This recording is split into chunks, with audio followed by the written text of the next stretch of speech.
Yeah, thanks for staying for my presentation. So, when I first started, my first position as a technician was in compounding, and I worked in a very small community hospital in Iowa in a very small pharmacy, and we had a compounding hood. It was the hood is a lingo term for a biological safety cabinet, sometimes called a BSC. And it was in one kind of corner of the pharmacy. Now, the pharmacy used to be a custodian's closet. That's how small the pharmacy was. So you can imagine that it was mainly a hood and then some unit dose medication. So I started there, and then through my career as a technician, did many different positions.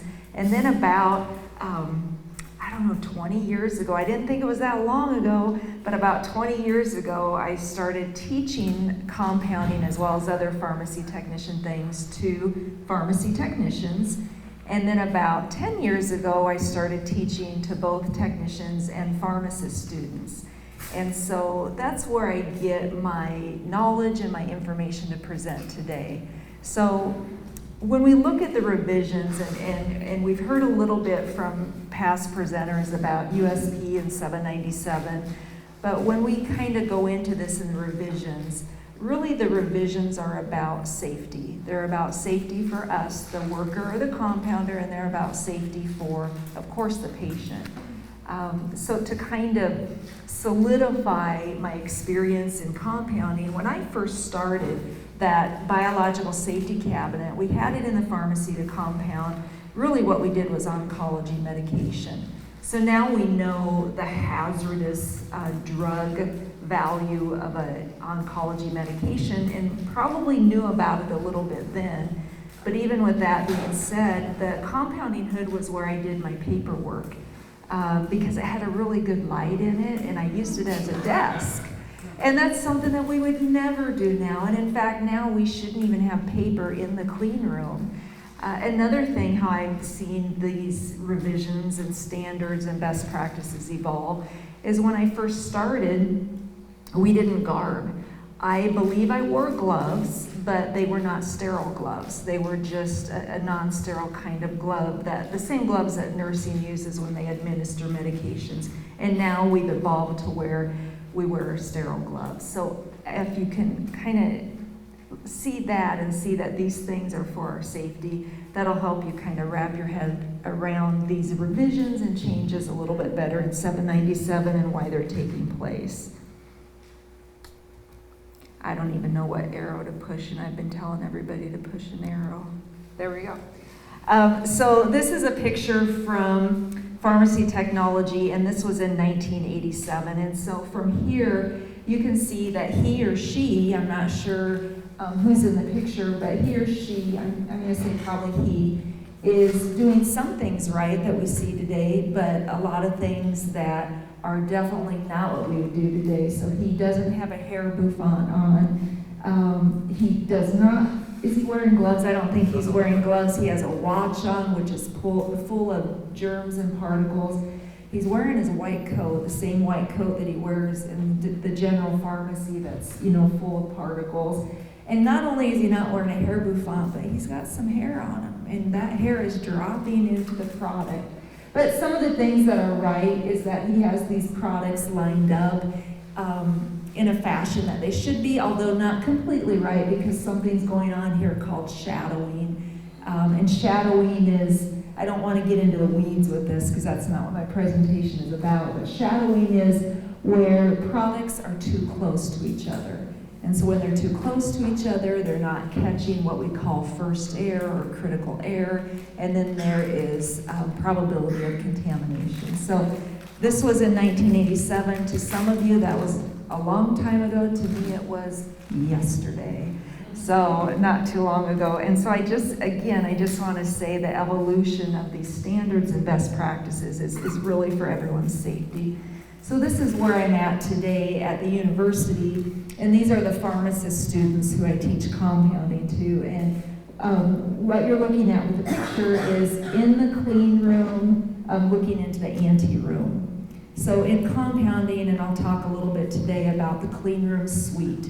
And the clean room suite is both the ante room, where the garbing takes place and the hand washing, as well as the clean room, which is also termed a buffer room, and that's where the actual compounding is. So just a little bit about kind of where I've been. So what I want to do is kind of start with the super basics and then build into the revisions, because some of you I know are familiar with compounding. I know Asia compounds. Who else? And I think you guys compound up here. Anybody else? Michelle, Fred. Some of you are really familiar with it, and some of you not so much. So I just want to do basics, and then we'll build into some other things. So what is sterile compounding, aseptic technique, USP and 797? Let's take a look just to help with understanding. So first of all, when we look at compounding can be divided into two different categories. The sterile compounding, which I'll talk with you about today, and non-sterile compounding. So non-sterile compounding is what Aaron Michael talked with you about way back on Thursday. And that's where you will make lozenges, you will make capsules, and it doesn't need to be in a sterile environment because you're not working with a sterile product, because it's not going into a sterile field in the body. So sterile products are, what I'll talk about today are perennial products, which means they're administered directly into the bloodstream. Now, sterile products are also ophthalmic, because if you remember, I think we all know the eye is an ophthalmic field. But something that I don't work with, and so because I don't work with it, I won't talk about it a lot, and it's not as common as the parenteral medication. Now, another sterile product are irrigations that surgeons will use during procedures to irrigate a cavity. So a compounder will prepare that too, and that's sterile, but again, most often it's the parenteral medication. And then we can then further divide the sterile compounding into hazardous drug compounding and non-hazardous drug compounding. Now, I know you ladies at the back table work with hazardous drugs, or are familiar with those with oncology. We're not going to talk about those today because that's a whole different ball of wax. There are so many more procedures in place, thankfully, because if you remember my beginning story, I did my paperwork right next to the chemo drugs, and I was in childbearing age then, and so it's certainly not a safe thing to do. So what we're going to focus on today are non-hazardous drug compounding. And so let's take a look at the sterile compound. And I have kind of a technical definition, the middle one, process of combining, admixing. And sometimes people will say that they mix drugs. They'll term compounding as mixing. And really that is what you're doing. You're taking different components and you're mixing them together. Compounding, sterile compounding is a technical term. But in the middle I have more of a, technical definition. The one thing to keep in mind is that when we compound, it has to be something that is not available commercially. So we are not legally able to compound a product that we can order from a manufacturer. It has to be unique for that patient and based on a provider or prescriber's order for that patient. Now there is one instance, and it's something that Aaron mentioned earlier, when we can compound a commercially available product. Does anyone have an idea of when that would be? When it's on short supply, Marcy said back order, when there's a short supply and we can't get it. And so that has happened very much so through the pandemic, but traditionally it's happened kind of from the beginning of compounding. There's always something on short supply. There could be a facility that is inspected in Asia where we get a lot of our products overseas. A facility is inspected and they're deficit, they're non-compliant in some areas, so they have to shut production down for a day while they get compliant. And so then that means it's a shortage for us. That happens across the board, not just during the pandemic. So in that case, we can't compound something that is available commercially. Otherwise, has to be a unique order for that patient.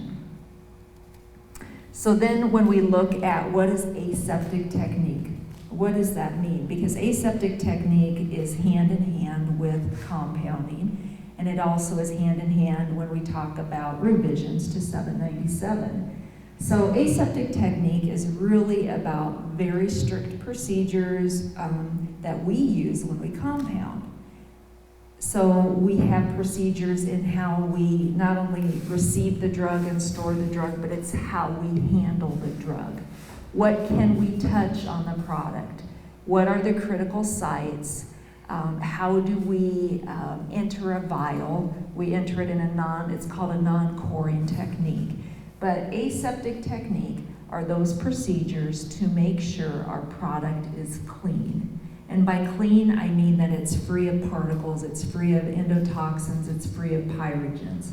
And why that's important is because, remember, it's being administered directly into someone's bloodstream. There's no barrier there if there's a problem with the product. Different than if it's ingested orally, we have the gut, and that goes through the first pass effect. But even before that, if it's the wrong med or if there's something wrong with it, we have some emergency procedures we can do to help the patient before it enters their bloodstream.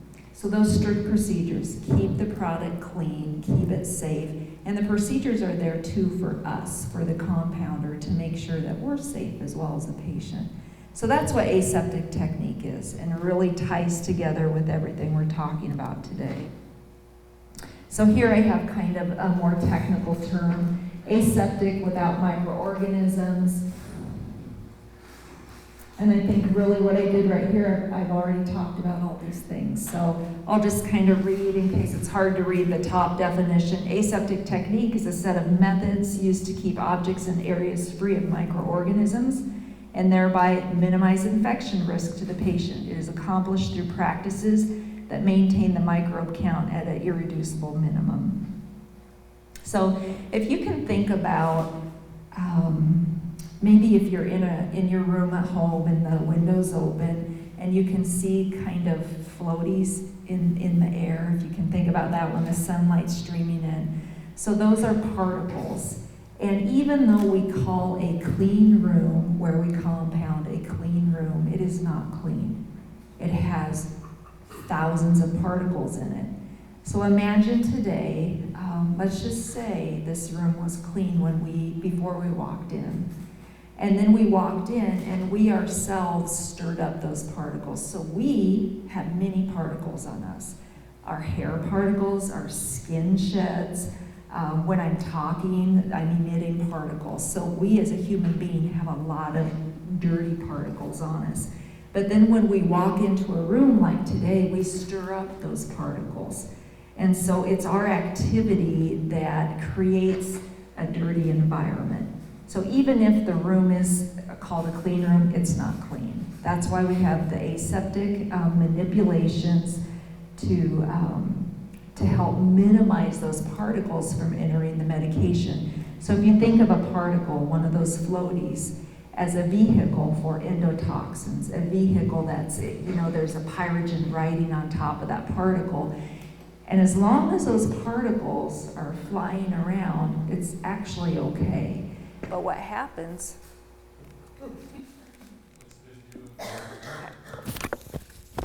I'll just make sure I'm on film. So what happens is when the particles settle, that's the problem. Because when the particles settle, they will settle on the top of a vial. They will settle on top of a port that we will then enter with the needle, and then they will get into the medication. So what we're doing with our technique is we're making sure that those particles don't settle on our product. So then the other term I want to talk with you about was USP and the 797. What does that mean?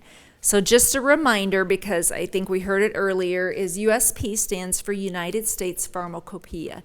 It's a compendium, it's a reference, it's a resource. It is not a law, it's not a regulation. However, many states have adopted USP into their regulations. So for instance, the regulation will say compounders must follow USP 797. That may be what Nevada law says and North Carolina law, even though this is a standalone, is not a law. So United States Pharmacopoeia is a compendium. It has over 1,000 chapters. I'm not sure how many chapters it has in it. I know there's a chapter 1,200, and I'm sure it has more. So the chapter that deals specifically with sterile compounding is chapter 797. And then there's a chapter 795 that's non-sterile compounding. And then the hazardous drug handling is chapter 800. So it's a compendium, and I will tell you that it used to be hardbound. So it was about this thick, right, Fred? Right, Marcy? Yeah. It was a thick compendium, and now you cannot, I don't think they even offer a hard copy anymore. You can purchase it and then print it off yourself or get it electronically. So that's what it is. These are chapters in a book. And this book publishes the minimum standards you should have in place. So again, keep in mind, it's the minimum. We should be practicing higher than the minimum. But you better have these minimum to be probably compliant with your state regulations. Another term that you see with compounding is ISO, International Organization for Standards, and that's what we refer to when we talk about the particle count in the clean room. Like a clean room can have up to 10,000 particles per cubic foot, for example, and that's the ISO who sets that. So I just have a short video here, and I even sped it up, you'll see once I play it, to just kind of show those of us who are more unfamiliar with compounding what it's about, and then just to kind of move ahead with the conversation of the revisions that I'll talk about.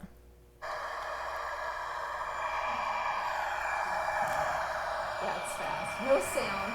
So you see what she's doing is these are the vial tops. And she's cleaning the ports and getting her syringe and needle ready. And there's a certain way that you need to enter the vial. That's a non-pouring way to enter. Certain way that she needs to manipulate it to make sure that particles do not land on the products. She's not touching her plunger. She's not putting human touch to anything.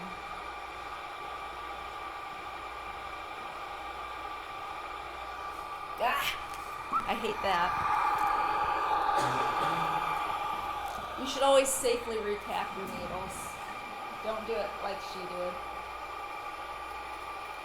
So she just reconstituted a vial, or no, she didn't reconstitute, it looks like she added.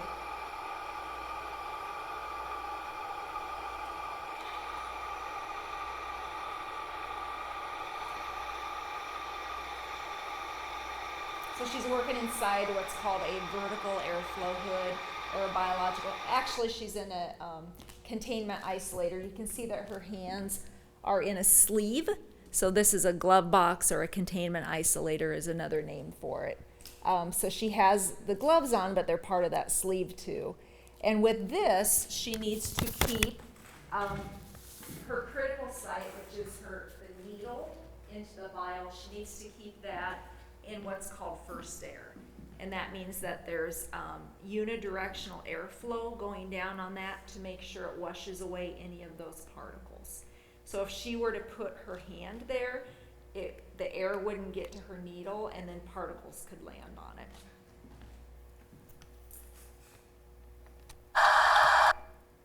Okay, so the risks are really, like I said before, the reason for the revisions. And those risks are potential for infection to the patient, potential for endotoxins to be in the medication, of course the allergic reaction, which could happen from a cross-contamination when we're compounding. So that cross-contamination will happen if we don't have good aseptic technique.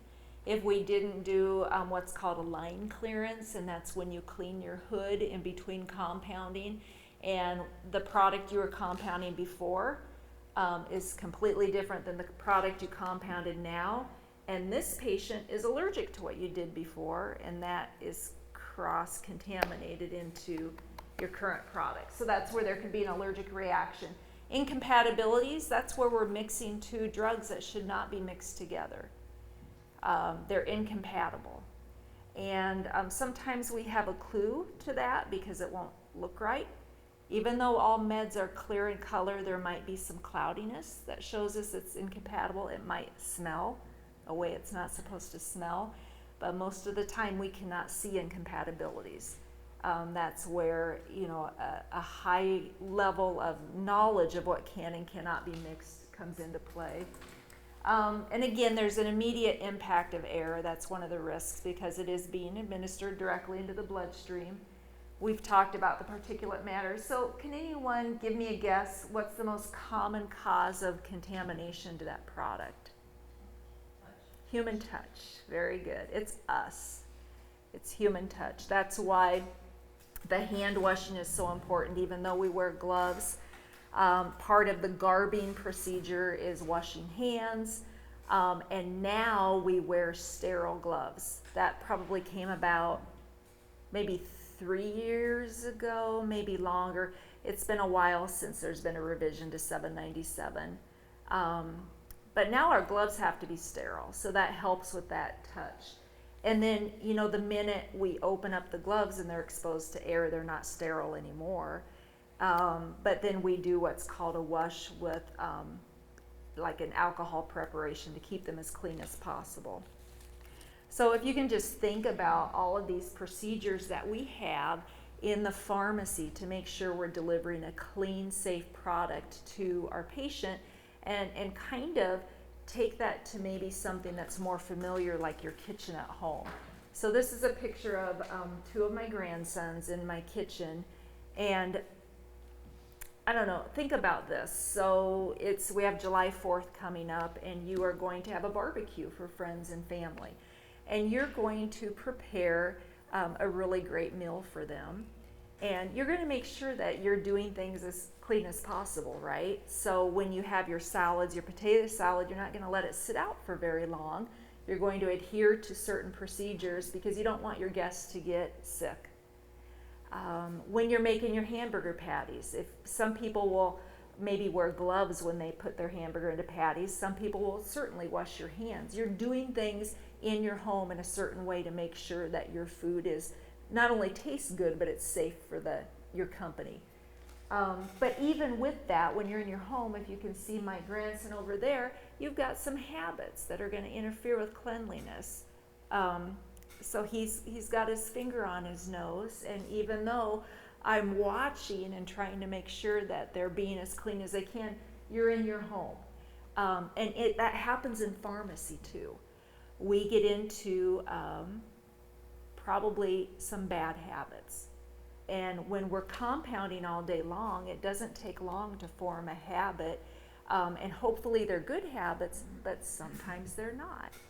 And so that's why what you'll see in the revision of USP 797 is there is more focus on quality control and quality assurance of the compounder. And how that quality assurance and quality control happens is through there needs to be more training and more validation that the technician knows what he or she is doing. And by the way, it's not just technicians. If there's pharmacists compounding, they have to do the same training and validation. So 797 reads, it doesn't name pharmacy technicians shall do this. It doesn't do that. It says anyone in the compounding room must.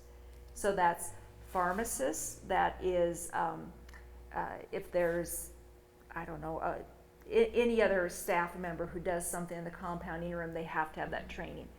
The revision is more strict on that, requires more training. The training includes an actual didactic or test that the individual takes, a paper test, as well as showing their skill, which is done through something called a media fill test. And just real quick, if you're not familiar with that, a media fill is where a couple of times a year the compounder does a compounding preparation with a soy. It's not a real medication. And then they have a fingertip testing. And so if there's that growth that is then kept in a petri dish and it is sent to grow basically. And if it grows bacteria, then that says that the technician didn't have clean hands, that the technician let the medication get on their fingers, didn't have a good technique. And so does that mean the technician loses their job? No. It means that we need to do some more training and then put them through that same media fill test again to make sure that they are doing things the right way, because it's to protect the patient. And it's to protect them. It's to protect us, the compounder. I always find a way to get my grandsons in a picture, by the way. Okay, so let's just take a look now at those revisions. So in the revisions for the 797 are effective in November this year. It's been a long time coming. The last revisions, I believe, were in 2008. And this current revision has been hanging around for about 5 years, and nothing has been done to actually enact it. So let me just talk briefly about how the revisions happen. So the standards want to have standards that are there, like I said, to protect everybody. And so what they do is they look at industry and they say, these are the things that we see that we need to update. And so they put forth kind of a proclamation of this is what we plan to update. And they put that forth to the public for comment. And so that's where every single one of you can look at it. And in fact, I receive, emails where they want my responses, and I send those out to our members, and I'll say, respond to this. So everybody's able to respond. So what happened with this newest revision is that the public responded, and they said, basically, you're crazy.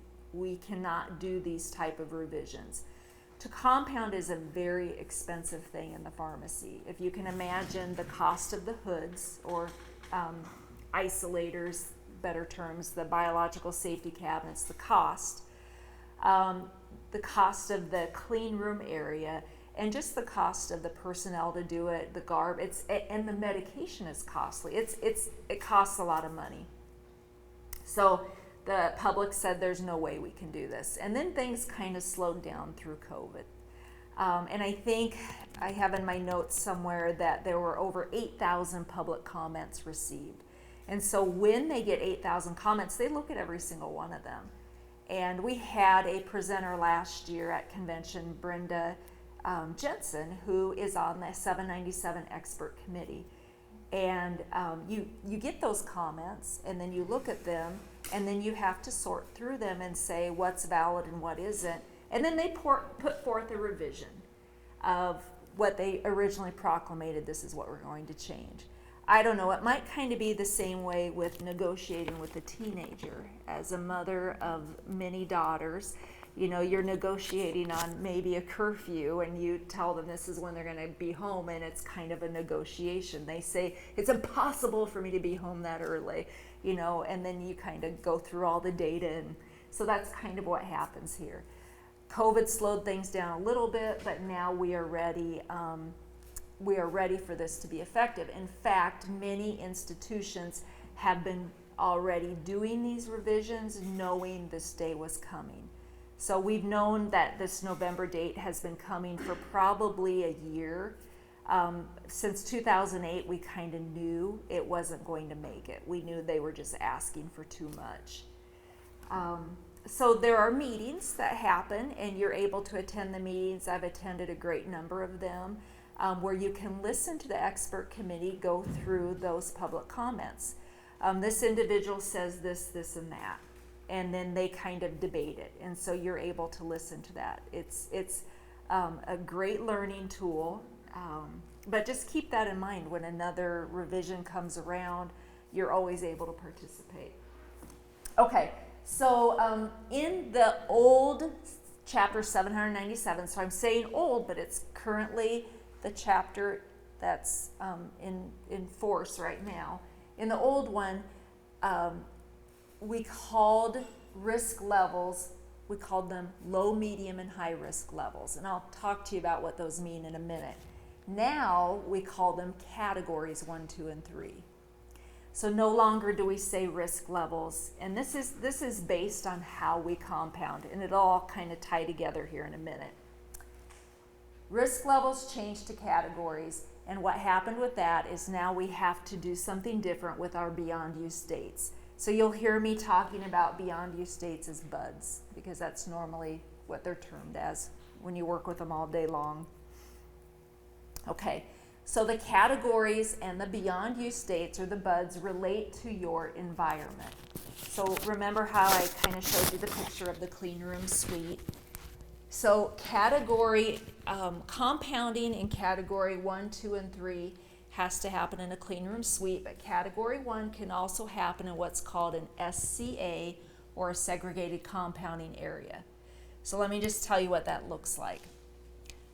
If you are in a hospital or a facility where you don't have a clean room, you don't have a clean room suite, you would have a segregated area, and that's like a corner where you have a hood. It's a separate area of the pharmacy that you have designated for compounding. So you have a hood, but it's not inside a clean room. It's just kind of off in a corner. That's a segregated compounding area, and in that area we can compound category 1. And then we have another kind of category to look at, and that's called immediate use. So immediate use, I think, is probably what you guys are doing at your oncology clinic. So we'll talk a little bit more about the differences in these categories, but immediate use is something where you don't have to have a hood at all, and that's done in ambient air, and that is really meant to be for the emergency room, emergency department.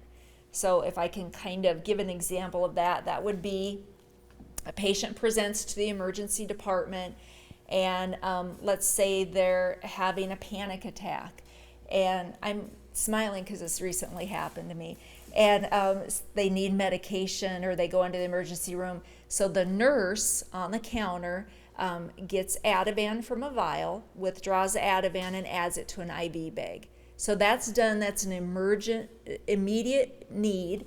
That's done in ambient air. It's not underneath the hood. It's called compounding. The nurse does need to wear gloves and is supposed to wear garb. I don't think that happens, but they should wear garb. And that's the ambient air, that's the immediate use. That's the intended purpose for it. The reason why it can be done in immediate, as in ambient air, is because it has to be administered, very importantly, within 4 hours. So the theory behind that is, since it wasn't done in a clean room environment, if there is particles or microbes or pyrogens, they have not had a chance to grow. So if there was something that compromised that medication, it hasn't had a chance to grow or make the medication dirty per se, because we have administered it right away. So that's how we get away with immediate use. It has to be administered right away. Okay, I probably just talked about all of this. So it says here, garbing required, no. So I was wrong about that. They should use gloves, but they don't have to garb. And again, administration begins within 4 hours after compounding. Yep. Okay, so now let's go into risk category 1. And remember, this is the category where it can be compounded in the segregated compounding area. It doesn't have to be in a clean room. And really what happens with all of these different compounding areas is it affects the beyond use date. So just think about this. A segregated compounding area is cleaner than an emergency room because we're using a hood. So it's cleaner, so we can allow a longer beyond use state. So that has to be administered within 12 hours. Because we do have to garb up, we are underneath the hood, so it's not the cleanest environment, but it's sure cleaner than a countertop. So that way we can allow it, refrigerator, 24 hours, 12 hours at room temp.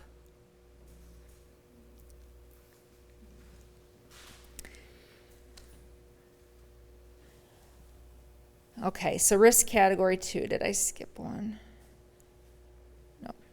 Okay, so risk category 2 has to be done in the compounding clean room, has to be done in the hood. This is where most of the compounding takes place. So there can be individuals who work in different environments, but overall, most compounding that happens is a category 2. If you're hired at a hospital to compound, you're going to be doing, in most instances, this category 2. So category 2, since you're in a clean room, you have garbed up, you are using aseptic technique, you're underneath the hood, then you can see how extended your beyond use states are. Because you've done everything, those steps along the way to keep your product clean, it can be stored longer. Because probably microorganisms have not been introduced into the product, so it's good for a longer amount of time. So you can see the difference. If it's at room temperature, it can be used like for 30 days, 45 refrigerator, and then 60 in the freezer. Now what terminally sterilized means is that when I work with products, they're sterile. So medication in a vial is sterile. The manufacturer sterilizes it. But once I pull it from that vial, it's not sterile anymore because it hits the air. We're using our needle, we're manipulating it. So to terminally sterilize a medication means that I have it all mixed together. I've done all my manipulations, I've mixed it, and then I use a filter to sterilize it.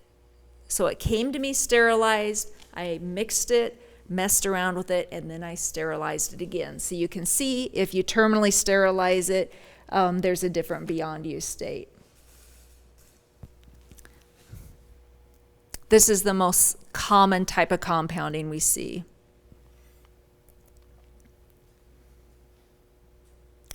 Okay, so category 3. I'm just going to skip ahead to show you an image. So category 3 is something I am not familiar with. I've never done this type of compounding, and it's new. This is new to the revision.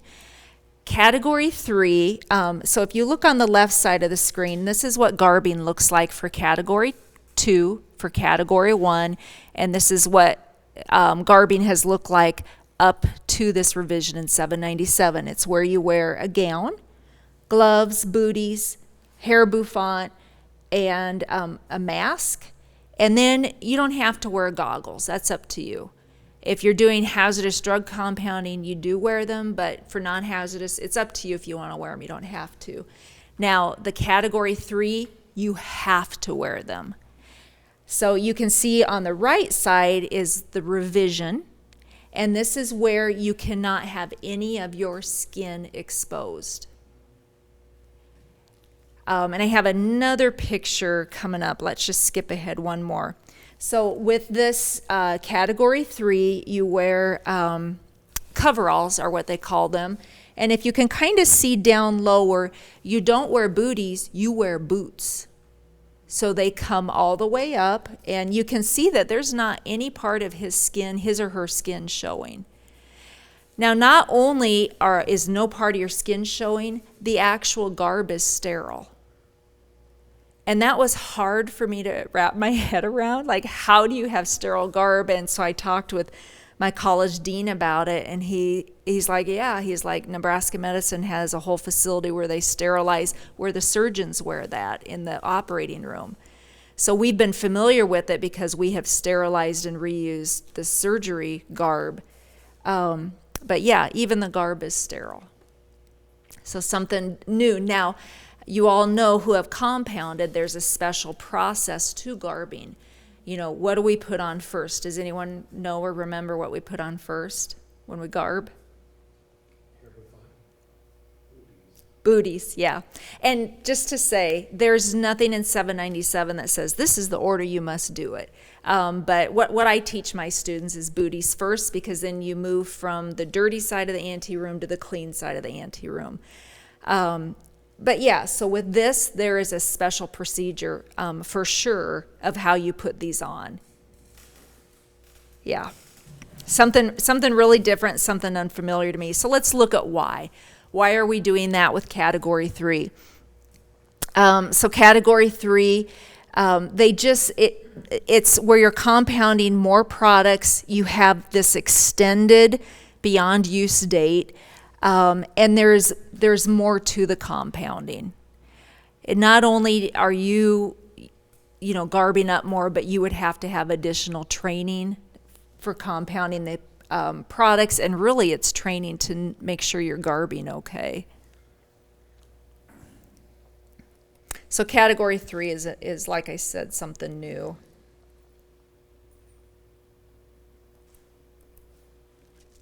Okay, so just one kind of personal opinion thought to throw in. If we kind of flip the script and think about this from our patient's point of view, our patients come to us with the expectation that they are going to get a medication to make them better, right? I mean, that's all we can think, that they're coming to receive a medication from someone who's trained to prepare the medication. And probably many patients don't even know that medication's prepared. They just, I'm getting a medication.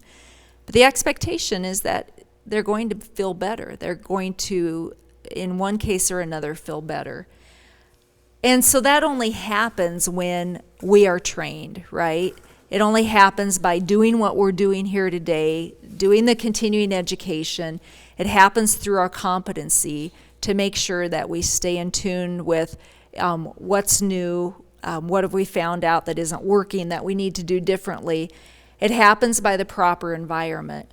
So the proper environment in the clean room suite, making sure that we're cleaning the clean room suite the right way, making sure we're garbing the right way. And again, that comes from the training and competency and that quality assurance and quality control, like I said. I know what I'm doing. Do you? I think you do know, but let's make sure. We have that thing in pharmacy. If you do it, document it. If you didn't document it, then you didn't do it. And that is the same thing with this training. So compounding facilities are inspected by many different entities. So the FDA can come in and inspect. And when the FDA comes in, that's when they'll report on not being in compliant with the different competency checks. So I just thought, to kind of as a reminder, most often the patients who are receiving a perennial or IV medication are already compromised. There's not a healthy person who's going to come in and get an IV medication. There's compromise somehow, if they're receiving oncology, cancer therapy, whatever the case may be. And so if there's something wrong with that product, that's especially detrimental to them. So we got to pay attention to the revisions. And I know most often people don't like change, but if you can just kind of keep in your mind these extra steps are in place for that patient's safety, and that patient is my mom, my sister, my grandma, my kids. That's who that patient is. And it's also for our safety, right? So the last objective was, steps to incorporate this into workflow if you're in a compounding area. How do you do this? One of the common kind of threads that I see from students is they take my class and they say, we don't do this in our pharmacy. And so what I say to them is, just have a conversation with them in your pharmacy. I teach you what 797 wants to have happen in the pharmacy because that's the law in our state. That's what I teach you. But maybe when you think it's not happening, maybe it's something happening behind the scenes, but just have a conversation about, what you're observing and maybe make a suggestion. And I also say, really, sometimes it's not about what you say, but how you say it and when you say it. So pick your words carefully in the time that you bring it up carefully. So how to incorporate this into workflow. The revision of 797 is also big about the term designated person.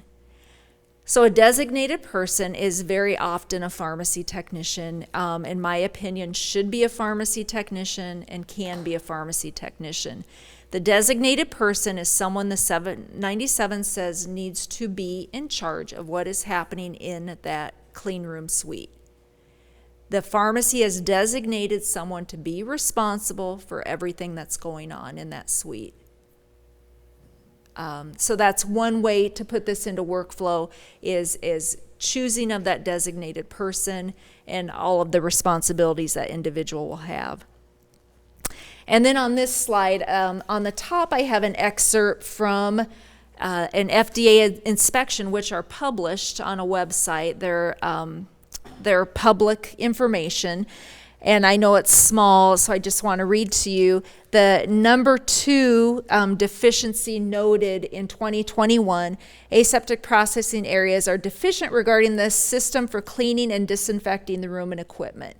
And so what I have included here are the revised standards for how often the cleaning should take place in the clean room. So some things, of course, need to be done daily, some things weekly, some things monthly. And always definitely have to be done with the right cleaning solution.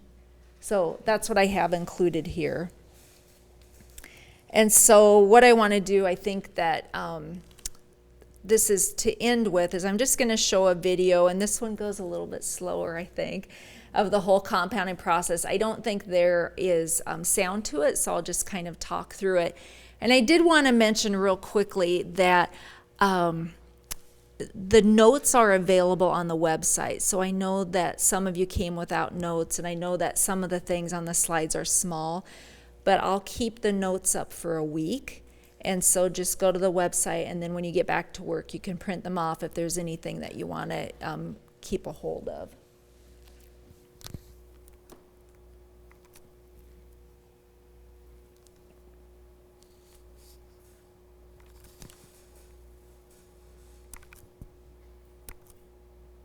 Is it going and I stopped it? It like goes and then just stops and then replays. Probably because I was hitting it. Okay. All right. Well, then that's okay. So this is just showing, this is a laminar airflow hood, and that means that the clean air is coming from the back of the hood. When it's horizontal, it comes at you horizontally. And the products are lined up. Does anyone know what the machine is all the way to the left, what that's called or what that's doing? Perfect. What's TPN stand for? Total Perennial Nutrition. Thank you. Yes, so that's a TPN compounder. There's different products hanging that are being mixed together to replace someone's nutrition. Maybe it's someone who has hyperemesis, or someone who's in maybe is not able to just take nutrients orally, and so they need to be administered parenterally. So that's what that is mixing up. And then there's vials with products in the hood. And that's about all I can show you from that, because it just showed the whole compounding process to kind of drive it home. So I really enjoyed presenting for you today, and I know it's been a longer day, and so I appreciate you guys giving me your attention, but I'm open for any questions should you have them. Yes, sir? Do these regulatory bodies routinely inspect? Do they do spot checks? Do they do random inspections scheduled? Can the FDA just come walking in and say, hey, Yeah. do they catch you like that? So I do not know about the FDA. I know the government, like CMS, who does pharmacy inspections. I know that their states will have, you can look at your state regulation for that, because states have adopted regulations which say if we're going to get inspected, you cannot just walk in. You have to give us at least a 10-day notice, something like that. So I don't really know if the FDA just pops in, but I know that I think, as Erin said earlier, it's not if you get inspected, but when. And really, the inspection is there for patient safety, so just do things right the whole time. And a lot of times what happens is you think you are doing things right, and you're not, and that's where, an inspection can help point that out, because if it saves a life, it's okay to have some deficiencies. That's what they're there for. That's my opinion. That wouldn't be a manager's opinion, but anything else? Okay. Well, thanks so much, guys. Thank you.